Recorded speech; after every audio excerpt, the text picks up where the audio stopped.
Can a subcompact 18-volt impact wrench deliver the power that you need? We'll see. We've got two brand new subcompact impact wrenches from RIDGID. Runs on their 18-volt platform. They're both brushless motors. They're pretty much identical other than the 3/8 drive anvil versus the 1/2-inch drive anvil.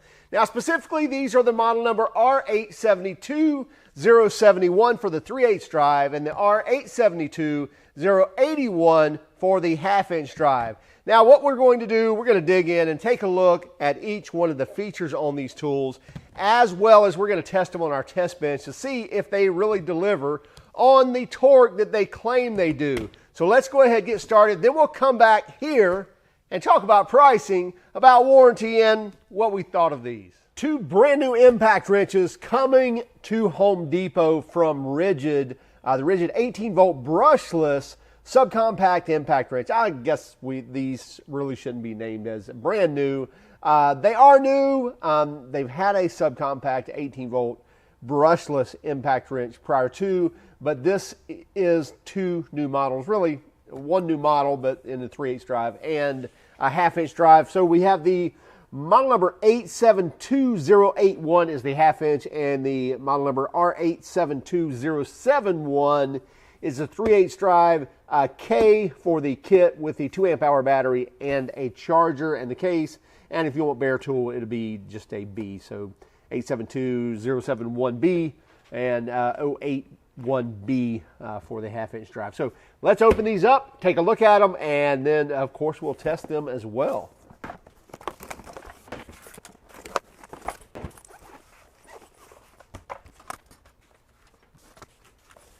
So in the kits, you're going to get the 2 amp hour battery, just one 2 amp hour battery, and the impact wrench and a charger.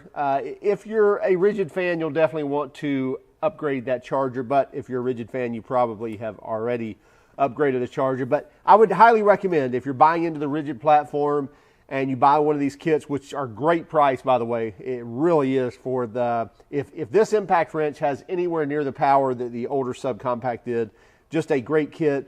But I would highly recommend, save up your money, buy a better charger that's going to be faster for you. But anyway, we'll get into that later. So that's what comes in each of the kits, is the 2 amp hour, the charger, and the impact wrench. Again, this is the 3/8 drive, so it'll be the 872071, and the 1/2-inch is going to be the 872081.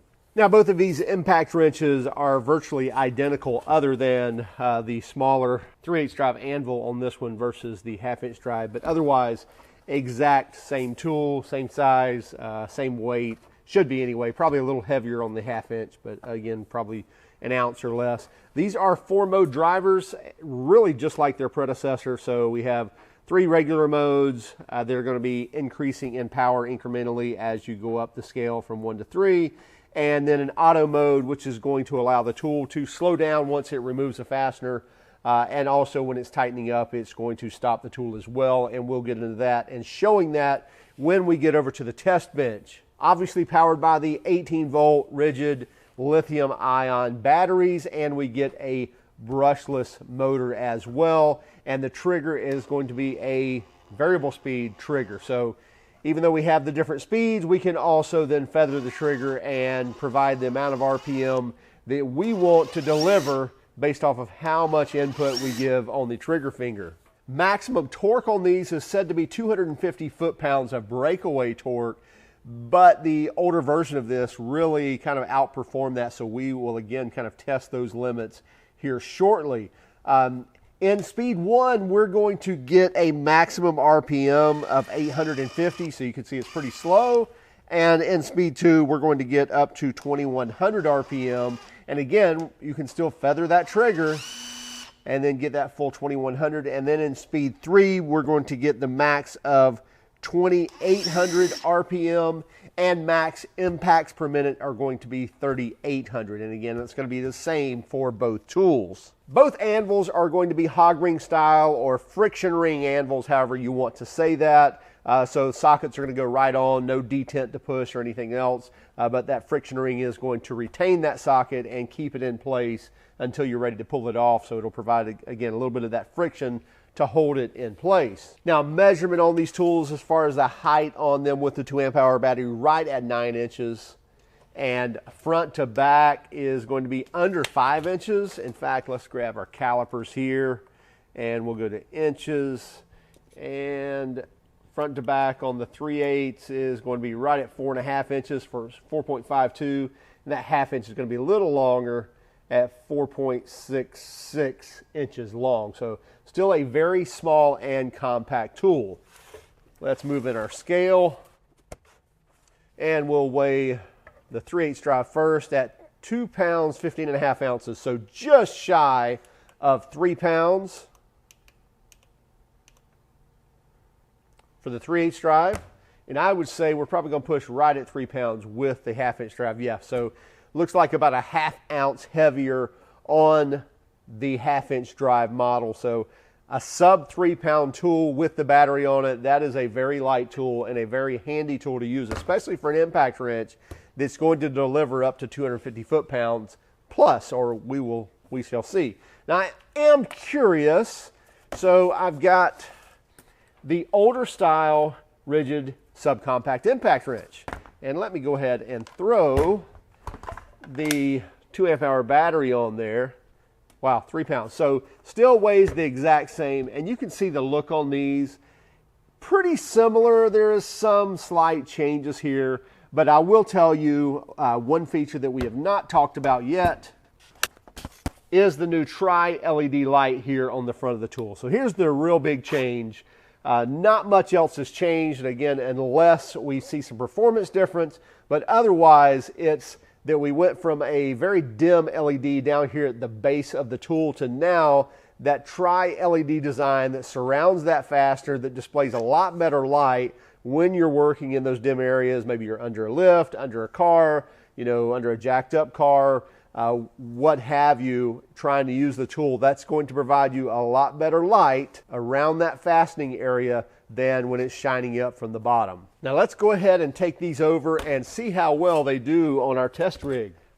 All right, we now have the RIDGID R872071 and R872081 here on the test bench. And we're going to see how much torque they can apply. Really not what they can apply. We're going to torque these fasteners to probably start at 100 foot-pounds and jump in 100-pound increments. So do 100, 200, 300, 400.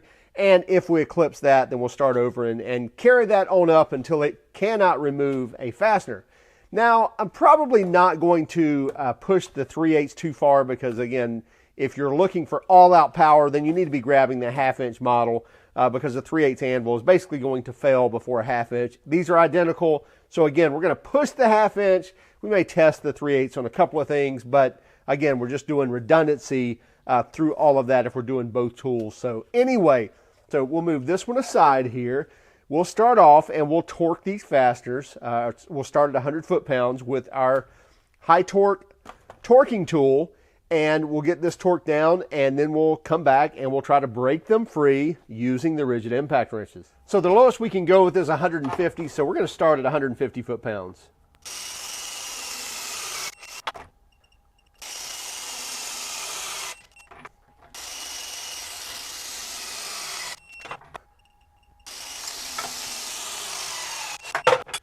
Now we are going to test this with a 6 amp hour battery, and we're going to take it to the max with the 6 amp hour, and then we'll come back with a 2 amp hour and see how far we can get. So here we are, we have a fully charged 6 amp hour RIDGID 18 volt battery. I am in reverse, I'm on mode 3, that's the most power, and here we go at 150 foot-pounds.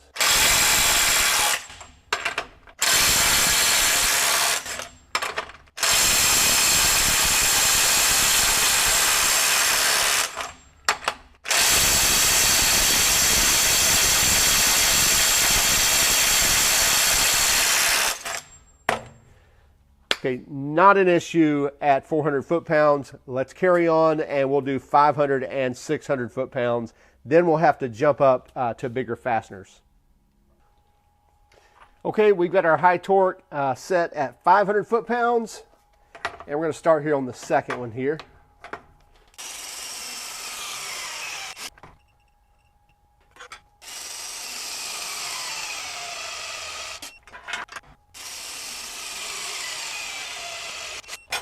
Okay, I went ahead and we torqued this one to 500 and these two to 600. That's really past the limit of what these bolts will be able to handle. But I went ahead and did two at 600 just to make sure we don't have an anomaly. And we're in reverse. We still have a full battery. And so we're going to start here at 500 foot-pounds. And let's go ahead and add some indexing marks on this socket.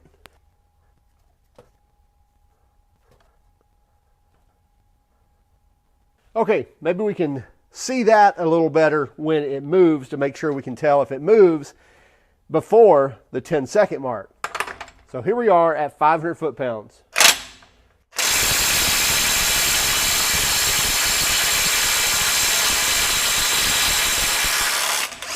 Okay, that was definitely before 10 seconds.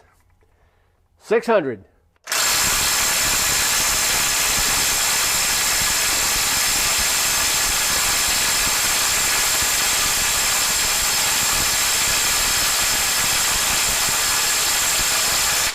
Okay, I definitely gave it 10 seconds. It did not budge. We'll go ahead and try this one as well.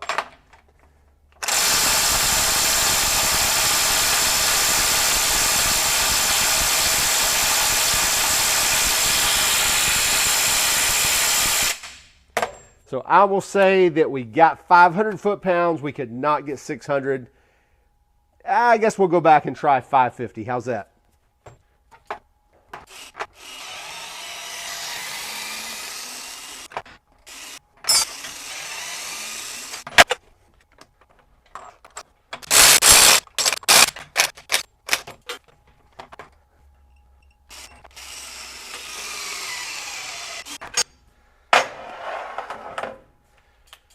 Okay, now we're back to 550 foot-pounds. Again, full battery, only 6 amp hour. We are in reverse, so keep an eye on our indexing mark there. And here we go.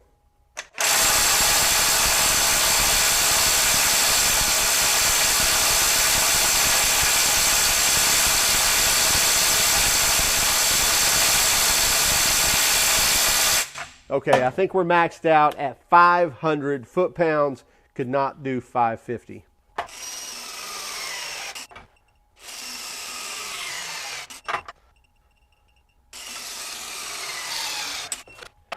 Okay, now what we're going to do, we're going to take our 3/8 drive tool. Got it in reverse. Let's go to mode 3. There we go. And full battery on the 6 amp hour battery. So the only difference is this is the 3/8 drive. We've got this now torqued to 400, 450, and 500 foot-pounds. Let's see if we can get the same amount of torque from the 3/8 drive. So 400.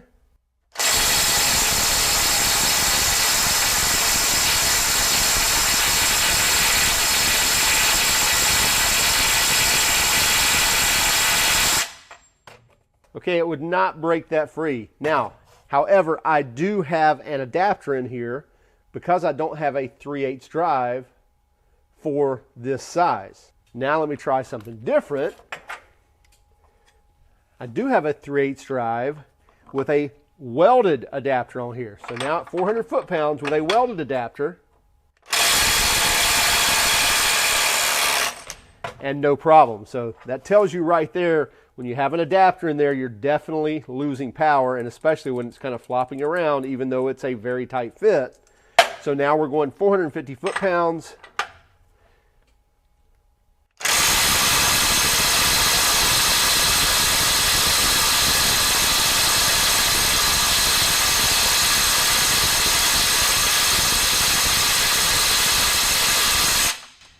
And could not do it.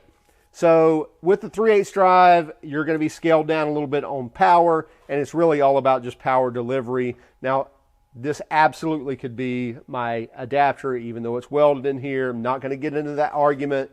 What I am going to say is, if you're looking for something where you're stretching the legs of a subcompact impact wrench like this, then get the 1/2-inch drive model. Don't get the 3/8 drive model because you're risking damaging the anvil anyway and probably even mushrooming your sockets. So now let's throw the 2 amp hour battery back on here.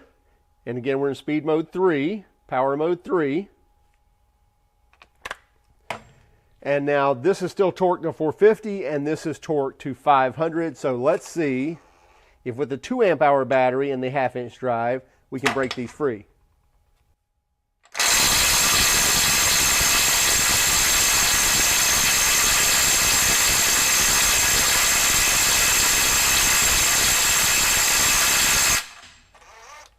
Nope. At the 10-second mark, still not breaking that free. So let's take this back to 400 and see if we can even get 400 out of the 2 amp hour battery.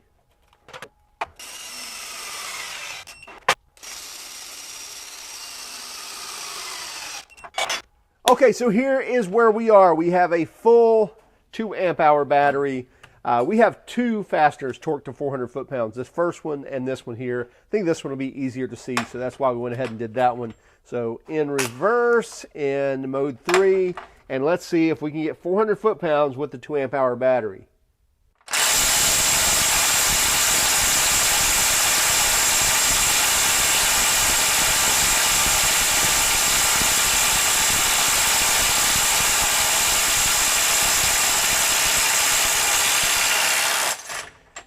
So as you know, if it's moving after 10 seconds or if it's moving before 10 seconds, we go ahead and let it finish. So that say 7/8 second mark, it was definitely starting to budge, even though it took a lot longer than 10 seconds to break that free. So I will say with the 2 amp hour battery, we're still getting 400 foot-pounds of breakaway torque, which is still well in excess of what they claim.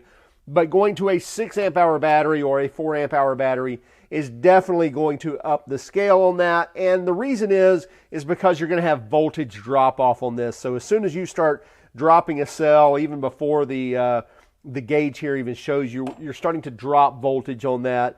And when you're hammering it really hard and that motor is really drawing out the current of that battery, you're going to have that voltage drop on the smaller amp hour batteries. And that's what you're recognizing there. So you're not getting the full power potential of this tool with a 2 amp hour battery. But again, it's still well outperforming the claims. Now, I don't think our views have changed since the old subcompact, which delivered a ton of power in itself as well. So still the same on these. These are over-delivering tools. Would we recommend these to be used in the tire and lube industry for taking off wheels and tires all day long? Absolutely not. That's not what a subcompact impact wrench is made for. That's not what RIDGID intended these to do, even though they deliver the power to take off just about any of your passenger cars, passenger trucks, light-duty trucks that are torqued to 150 foot-pounds or less. Then yes, these should do that. However, you're always going to come into those times, pretty regularly I should say, of where lug nuts have been over-tightened or you're dealing with corrosion. And a light-duty tool like this, a subcompact impact wrench, even though it over-delivers, will not be able to break those lug nuts free. So we recommend this for those other jobs that you're doing, and maybe even for that homeowner that doesn't mind having to break out a breaker bar every now and then. This is going to do most of your work for you, and it's a great light tool to do it. We saw sub 3 pounds or right at 3 pounds with the 1/2-inch drive, and the 3/8 drive was a little less. And then taking it over to the torque bench, again delivering on 500 foot-pounds with the 6 amp hour battery, very, very impressive. And even at 400 foot-pounds for the 2 amp hour battery, definitely impressive there as well. Now, we didn't push to the extremes of 3/8 drive, and we didn't push to the extreme of doing everything we can. Again, this is a subcompact tool. We want to make sure it's kept in its place, but still over-delivering on this RIDGID subcompact. Love the tri-LED. So now we're surrounding the fastener with the light. So check it out. Pricing on these, $189 for the kit, $149 for the bare tool. Definitely recommend stepping up and buying a kit, getting a battery, getting a charger, and the tool for just 40 bucks more. And you're getting that lifetime service agreement as long as you register the tool within 90 days of purchase. So don't forget to do that. Once you purchase this tool, go home and register it so you get that lifetime service agreement. Hey, keep track of us on Instagram, Facebook, Twitter, and even TikTok. And if you don't mind, would you hit that like and subscribe button if you haven't done so already? And by all means, if you hated our video, then give us a thumbs down. But would you let us know in the comments why? Have a great day. Keep smiling.